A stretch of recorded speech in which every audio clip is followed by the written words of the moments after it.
What's up guys, it's Oblivious Gamer here, and well, today I wanted to talk about a particular fighting game. Now this fighting game is one that I have been excited for, and that is Phantom Breaker Omnia.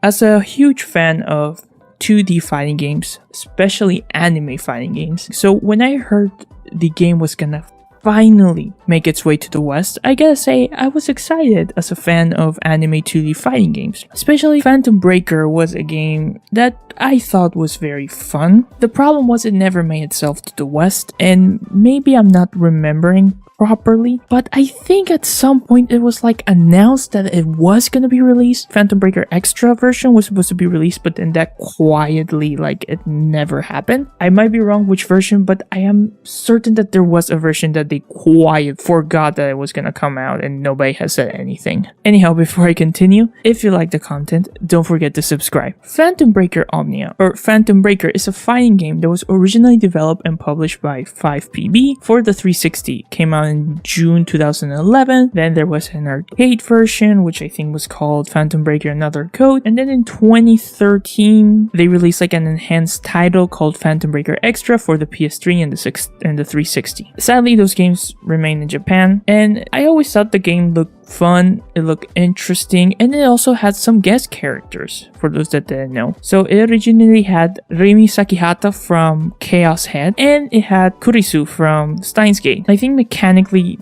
there was a lot of interesting things with the game, and through each iteration the game has been a little bit changing, and we are even seeing it with this new iteration. So basically, Phantom Breaker Omnia was announced in 2020 by a company named Rocket Panda Games, and it will be coming out for the PlayStation 4, Xbox One, Nintendo Switch, and PC. Originally, it was supposed to come out at the end of this year. It's supposed to feature all fighters from Phantom Breaker Extra, in addition to 2 new characters. They're remixing the soundtrack, they're bringing a new fighting style called Omnia, they're doing balance adjustments, and you will have the ability to play through stories of both the original game and Phantom Breaker Extra. However, a couple of days or maybe a week or 2 ago, they announced that Phantom Breaker Omnia will sadly need to be delayed. They need more time to work on it, and so far they have stated the game will come out early 2022, which it's fine by me. I always think that, like, hey, take your time with the game, especially with games like this that are developed and published by companies that they're not necessarily raking in money. So the more time they take, the better. And you're probably wondering, why do you want to talk about the game? And in all honesty,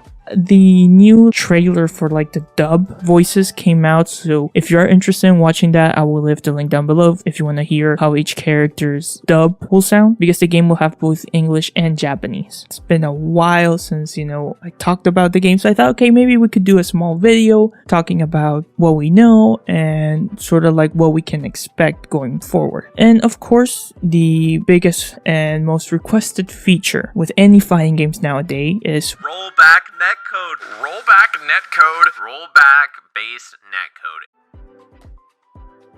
Will the game have rollback? And sadly, it won't. I'm a huge rollback believer. I think rollback in a fighting game is very necessary to keep the community alive, make sure you can play online, especially in the current environment that we live in the world, where locals are a little bit complicated to do. Trying to make, big tournaments is not that easy. So I think a good, healthy netcode is very important, especially for fighting games. They did release a statement as to why they are not putting rollback. Overall, I think it's an okayish excuse. I mean, Rocket Panda Games is not a big company, so I'm not expecting them to make the source or to make the game from scratch just to add rollback. And I know some of you guys are gonna say, well, Arika did it with Fighting EX Layer, which, yes, you're right, Arika is a very small company, and they did manage to put rollback netcode into their game. However, Fighting EX Layer, when it was released, it wasn't released with rollback netcode, it was released with delay netcode. And it took a long time before the company decided to